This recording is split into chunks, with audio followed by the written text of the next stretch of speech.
اگر چاہتا تو وہ حکم بھی دے سکتا تھا، جیسا کہ اس نے اسلام میں جتنے بھی احکامات ہیں، نماز، روزہ، حج، زکوٰۃ، خمس، جہاد، جتنے بھی اسلام کے احکامات ہیں، یہ اللہ نے انسانوں کو حکمن کہا کہ نماز پڑھو، یعنی اس نے حکم دیا ہے کہ نماز پڑھو. روزہ بولو، حکم ہے اس کا کہ روزہ رکھو. قرآن حکم ہے کہ پڑھو. جتنے بھی دین کے احکامات ہیں یہ سارے اس کے حکم ہیں.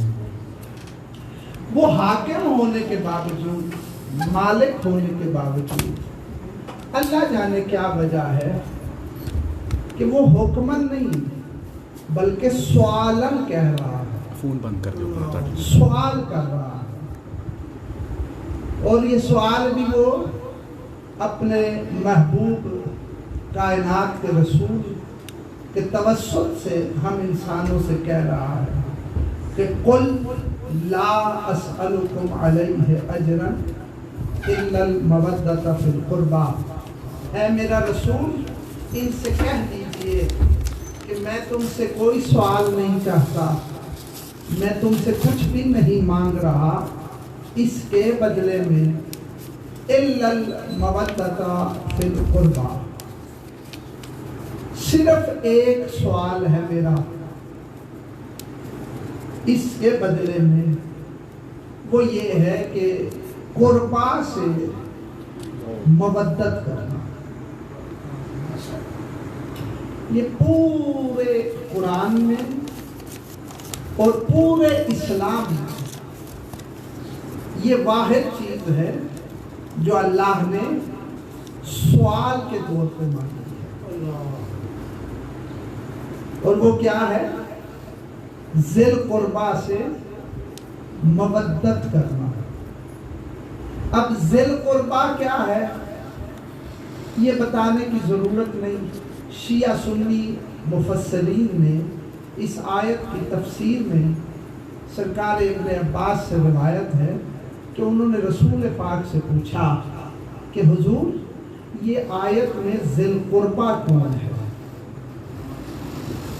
تو حضور نے فرمایا کہ ذی القربیٰ سے مراد میری بیٹی جناب سیدہ کائنات. اللہم صلی علی محمد و آل محمد وعجل فرجہ. اس کا مطلب ہے کہ اللہ کسی بات کے بدلے میں ہم انسانوں سے رسول کی بیٹی سے مودت چاہتا ہے. اور کیونکہ آیت کے ابتدا میں قل ہے کہ اے میرا رسول آپ کہہ دیجئے، اس کا مطلب ہے یہ سوال رسول کا بھی ہے.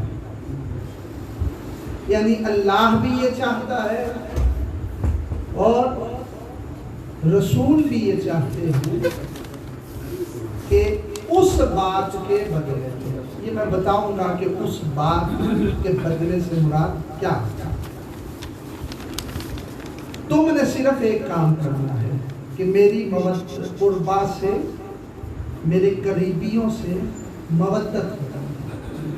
اب آیت میں لفظ ہے قل لا اسألکم علیہ، توجہ ہے بسم اللہ، کہ اس بات کے بدلے میں.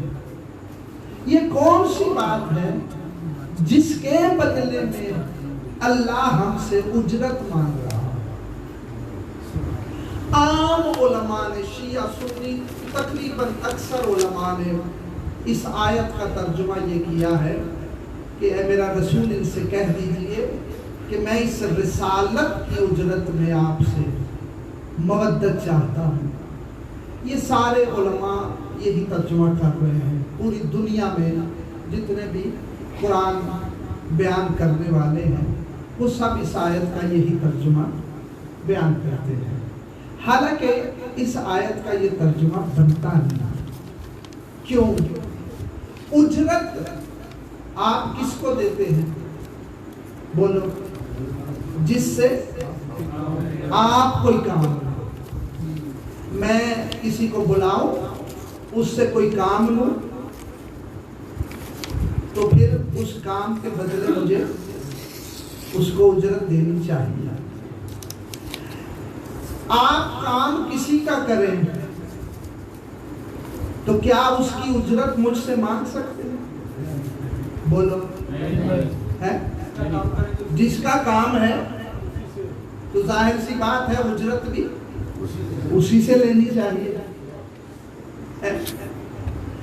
اگر اس آیت کا ترجمہ یہ کیا جائے کہ اے میرا رسول ان سے کہہ دیجئے کہ میں رسالت کی اجرت میں آپ سے مودت چاہتا ہوں، تو یہ اس کے قانون کے خلاف ہے، کیونکہ رسول نے جو رسالت کی ہے یہ ہمارے کہنے پہ نہیں کی۔ سمجھ آ رہی؟ یعنی رسول نے جو اللہ کا دین ہم تک پہنچایا ہے، اسی کو رسالت کہتے ہیں۔ یہ رسول نے ہمارے کہنے پہ تو نہیں کی، ہم نے سے تو رسول سے نہیں کہا تھا کہ آپ رسالت کریں، یہ کام تو رسول نے اللہ کے کہنے پہ کیا۔ یعنی رسالت جو کی ہے یہ اللہ کے کہنے پہ کی ہے، تو رسول اس کی اجرت ہم سے نہیں مانگ سکتے، اس کی اجرت رسول اللہ سے مانگیں گے۔ ہم سے کس چیز کی اجرت رسول مانگ سکتے ہیں؟ ظاہر سی بات ہے کہ اگر ہمیں رسول سے کوئی کام ہے تو اس کام کے بدلے میں رسول ہم سے اجرت مانگ سکتے ہیں۔ ایسے ہی ہے، بولو تو صحیح۔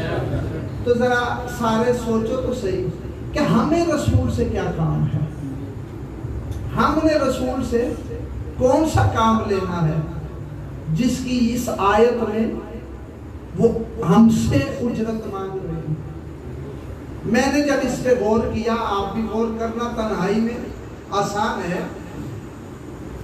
اسلام کی ابتدا سے لے کر ہماری موت تک آپ ساری زندگی رسول سے ہم نے کوئی کام نہیں لیا، کوئی ایسا کام نہیں جو ہم رسول سے کہیں کہ حضور یہ کام ہمارے لیے کریں۔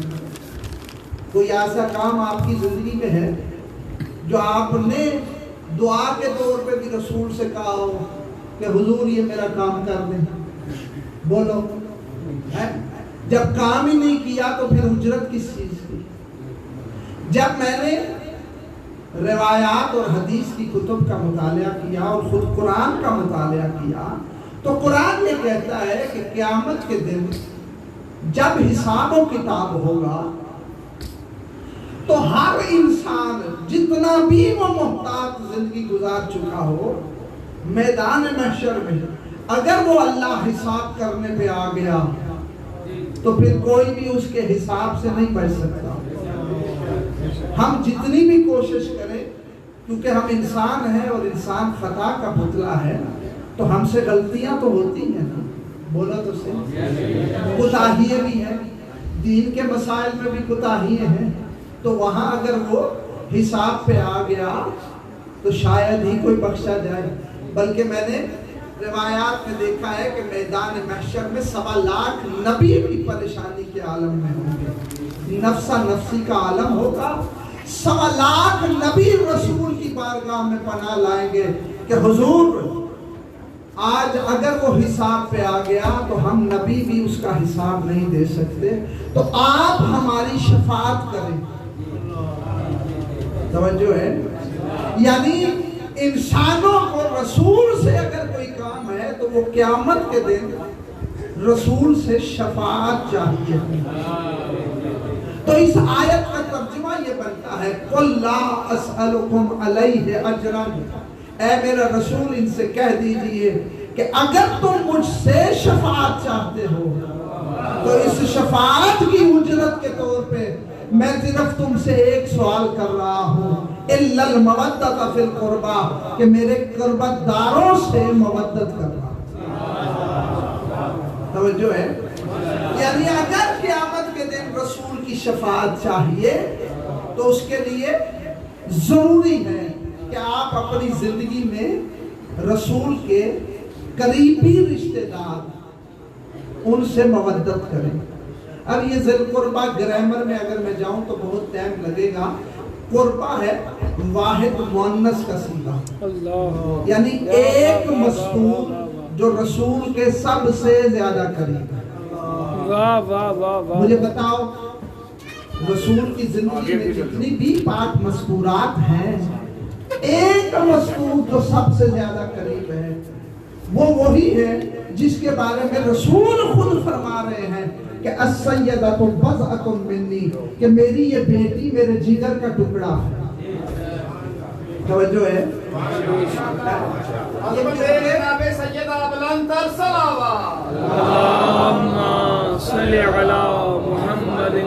یہ درس ہر مہینے معرفت امام زمانہ کا ہوتا ہے, اور یہ کیونکہ محرم اور سفر کے ایام جو ہیں یہ ایام عزا ہیں, تو میں سوچ رہا ہوں کہ یہ دونوں باتوں کو ملا کے تھوڑی گفتگو کی جائے. بسم اللہ. اس کا مطلب ہے کہ اگر رسول کی شفاعت چاہیے تو سیدہ کائنات رسول کی بیٹی کی مودت واجب ہے, اور اسی کو اس نے سوال کے طور پہ مانگا ہے. حکمن نہیں کہا, حکم نہیں دیا. کیوں؟ مودت کا تعلق ہے دل سے. یہ ایک رشتہ ہے مودت کا انسان کا اہل بیت کے ساتھ, اور دل کے جو معاملات ہوتے ہیں وہ حکم سے نہیں منوائے جاتے بلکہ وہ اختیار سے منوائے جاتے ہیں. توجہ ہے. اگر ضرورت ہے تو یہ کر لو, اگر ضرورت نہیں تو پھر نہ کرو. سمجھ آ رہے ہیں؟ یہ تو دل کے معاملات ہوتے ہیں, ان میں سے ایک معاملہ ہے محبت کا. آپ سب کو رسول سے محبت ہے یا نہیں؟ مولا سے محبت ہے؟ بولو ہے. یہ جو محبت ہے یہ حکم سے نہیں ہوتی. آپ کسی کو حکم نہیں دے سکتے کہ فلانے سے محبت کر. کیوں؟ اگر حکم دے گے بھی تو وہ کہے گا کہ محبت یہ دل کا تقاضا ہے, اور دل حکم کو نہیں مانتا, عقل حکم کو مانتی ہے. دل یہ جذبہ ہے, یہ جذبہ حکم سے نہیں آتا.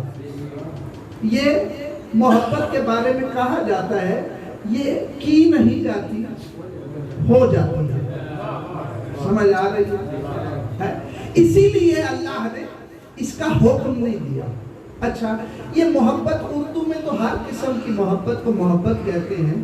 عربی زبان میں محبت کے لیے مختلف الفاظ ہیں. ادنا درجہ محبت جو ہے وہ ہے انس, کہ آپ کسی سے انس رکھتے ہیں, یہ ایک قسم کا پیار ہے.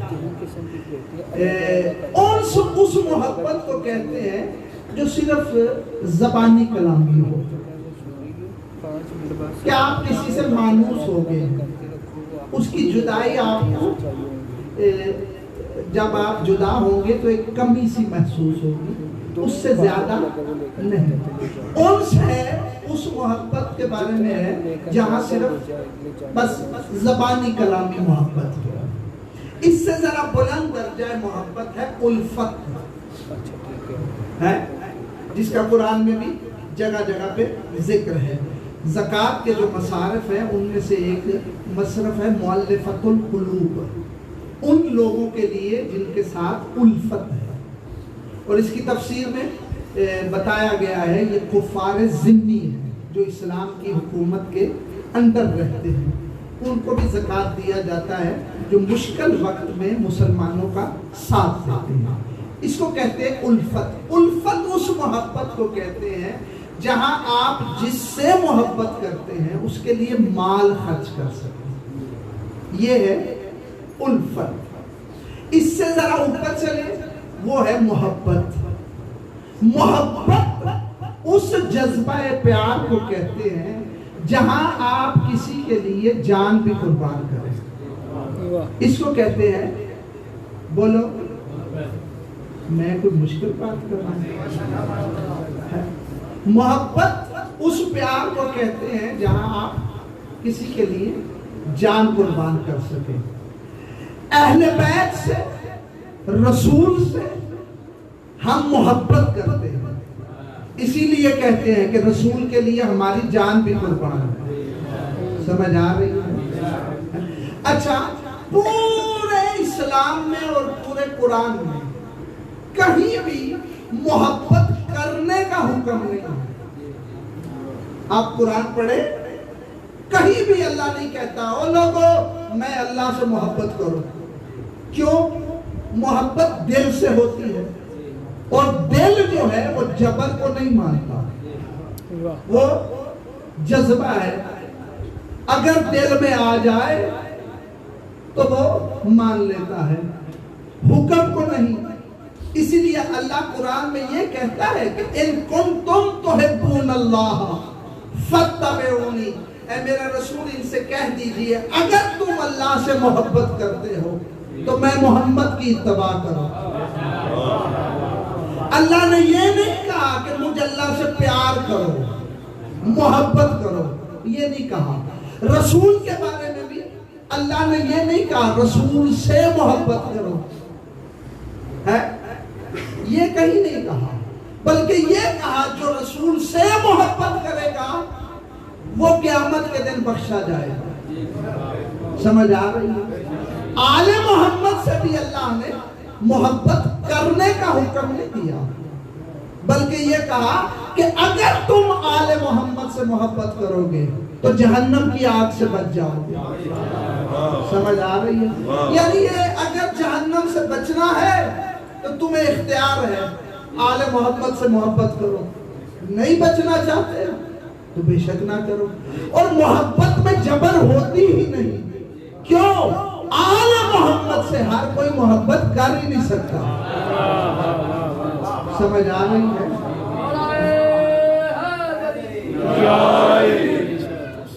اچھا، یہ ہے محبت. اس سے آگے ہے عشق. یہ محبت سے اچھلا اوپر والا درجہ ہے عشق کا. یہ عاشق رسول سارے بنے ہوئے ہیں، ہے کوئی بھی. سمجھ آ رہی ہے؟ عاشق رسول دنیا نہیں دیکھتا. عاشق رسول صرف وہ ہے جسے رسول کی ذات کے علاوہ کوئی نظر ہی نہ آئے. سمجھ آ رہی ہے؟ یہ جتنے عاشق رسول بنے پھر رہے ہیں نا، یہ کچھ بھی نہیں ہے. کیوں؟ کوٹھیاں بھی ہیں، کاریں بھی ہیں، بینک بیلنس بھی ہے. جن کے دل میں رسول تھا ان کے گھر میں کچھ بھی نہیں تھا. سمجھ آ رہی ہے؟ عشق محمد سے کیا ہے تو علی نے کیا ہے صرف. سمجھ آ رہی ہے؟ جب خیبر سے واپس آئے، جنگ خیبر تو جانتے ہو، میں خیبر پڑھنا نہیں ہے. خیبر کی جنگ میں بہت زیادہ مال غنیمت ملا تھا. اس میں بہت زیادہ سونا تھا. اتنا سونا تھا کہ اصحاب رسول کے بچے سونے کی گولیوں سے گلیوں میں کھیلتے تھے. اتنا حصہ ملا تھا ہر سپاہی کو جو لشکر گیا تھا، چاہے جنگ کی یا نہیں کی. مولا علی کو سب سے دگنا حصہ ملا، کیونکہ قلعہ خیبر کو فتح جو انہوں نے کیا، تو اس لیے ڈبل حصہ ملا. اصحاب کے بچے گلیوں میں سونے کی گولیوں سے کھیلتے رہے. اور علی جب گھر آئے تو سیدہ نے پوچھا، رسول کی بیٹی نے پوچھا، یا علی مال غنیمت جو ملا ہے آج شام کا کھانا کیا کھانا ہے؟ زیدی صاحب مرحوم فرمایا کرتے تھے کہ امیر المومنین مولا علی کا سر جھکا ہوا کہا میرے پاس کچھ بھی نہیں ہے. بی بی نے کہا جنگ خیبر سے آئے ہو، اتنا مال غنیمت ملا ہے، ہمارے گھر کھانے کے لیے بھی کچھ نہیں ہے، آپ کا انتظار تھا اور آپ کہہ رہے ہیں کچھ بھی نہیں. توجہ، اس وقت میرے مولا نے کہا تیرے بابے کی محبت میں میں نے سارا صدقے میں دے دیا.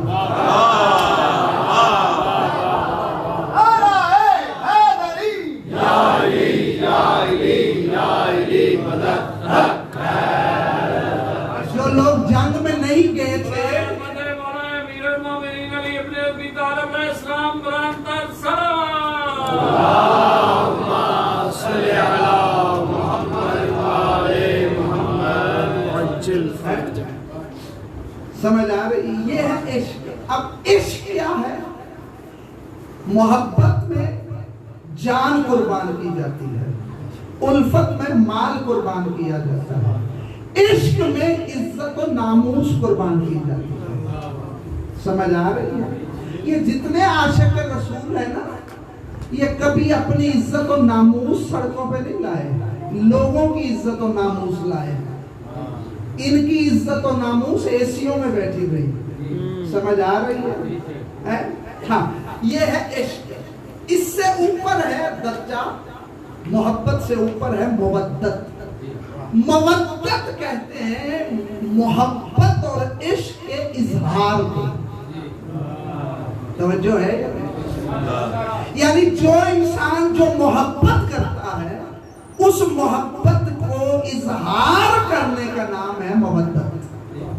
سمجھ آ رہی ہے؟ میں کچھ سمجھا سکتا ہوں؟ یعنی آپ کے دل میں اگر رسول کی محبت ہے، وہ دل میں ہے، پتہ کیسے چلے کہ آپ کو محبت ہے یا نہیں؟ آپ کا عمل بتائے گا۔ توجہ ہے؟ میں معرفت کی گفتگو کرنے لگا ہوں، اب شروع کرنے لگا ہوں۔ مودت ہے جو دل میں ہے، اس کے اظہار کا نام ہے مودت۔ سمجھ آ رہی ہے؟ دل ہو تو تمہیں مودت سناؤ۔ بسم اللہ۔ میرے اہل سنت بھائیوں کی کتاب ہے قصص الانبیاء، بڑی مشہور کتاب ہے، اردو میں اس کا ترجمہ بھی عام مل جاتا ہے، ہر لائبریری میں۔ اس میں مودت کے اظہار کا ایک واقعہ بیان کیا ہے۔ ہمارے دل میں محبت رسول ہے، اور دل میں ہم کہتے ہوں گے مولا کی محبت ہمارے دل میں ہے، مولا کے لیے جان بھی قربان، مولا کے لیے ہر چیز قربان، یہ ہم کہتے ہیں۔ سمجھ آ رہی ہے؟ اچھا، ایک محبت کا قانون ہے، نوجوانوں ذرا مجھے سمجھانا۔ سنا ہے کہ محبت کا قانون یہ ہوتا ہے کہ جس سے محبت کی جائے اگر وہ خوش ہو تو محبت کرنے والا بھی خوش ہوتا ہے۔ بولو ایویں ہی ہے نا؟ دنیا داری میں بھی ایسے ہی ہے نا؟ اگر وہ دکھ میں ہو تو محبت کرنے والا بھی غمگین ہوتا ہے۔ بولو ایسا ہوتا ہے کہ محبوب پریشان ہو، دکھ میں ہو، اور محبت کرنے والا بھنگڑے ڈالے؟ بولو جنہیں چپ بیٹھے ہو تاڑے پاس ایویں رواج ہونا ہے۔ محبت کا اصول ہے کہ جس سے محبت کی جائے، جس حال میں وہ ہے، محبت کرنے والا بھی اپنی وہی حالت بنائے۔ یار عام سی بات ہے، آپ کا کوئی خدا نخواستہ کوئی مر جائے، جنازہ گار میں پڑا ہو، تو جو اس سے محبت کرتے ہیں کیا وہ ہنسیں گے؟ کہکے لگائیں گے؟ بولو جب ان کے گھر جاؤ گے تو بڑا افسوس ہوا جی، ایسے ہی کرتے ہو نا، چہرہ غمناک دکھی چہرہ ہوگا۔ یہ محبت کا تقاضا ہے۔ سمجھ آ رہی ہے؟ ابھی بھی دنیا کو نہیں سمجھ آئی۔ محبت میں حسین کا کنبہ ذبح ہوا، تو محبت کا تقاضا یہ ہے کہ محرم کے مہینے میں پھر خوشی نہ منائی جائے۔ سمجھ آ رہی ہے؟ یہ تقاضا ہے، محبت ہے۔ توجہ ہے؟ یعنی محبت کا تقاضا یہ ہے کہ محبوب اگر دکھ میں ہے، میں نے دیکھا ہے جو لوگ محبت کرتے ہیں، چلو میں ذرا آسان بتاتا ہوں، یہ غلط ذہن نہ لے جانا، باپ بیٹی کی بھی محبت ہے، ماں اور اولاد کی بھی محبت ہے۔ ابھی شیخ صاحب کہہ رہے تھے کہ ماں کا احترام کیا ہے۔ ماں کا احترام یہ ہے کہ اولاد ماں سے محبت کرے، اور محبت کا تقاضا ہے کہ ماں جس حال میں ہو اولاد بھی اسی حال میں ہو۔ ماں خوش ہے تو اولاد خوش، ماں غمناک ہے بولو تو اولاد بھی دکھی۔ یہ محبت کا تقاضا ہے۔ اچھا، یہ محبت جو ہے نا، یہ حکم سے نہیں آتی۔ میں نے پہلے بھی کہا نا، آپ کو ایک مثال دینے لگا ہوں۔ آپ نے ہر ماں اپنی اولاد کو زندگی گزارنے کا سلیقہ سکھاتی ہے، ایسے ہی ہے نا؟ بولو ماں باپ اولاد کو زندگی کے سارے سلیقے سکھاتے ہیں۔ آپ نے کبھی کسی ماں کو دیکھا ہے کہ جب اس کی بیٹی ہو اور وہ بیٹی کو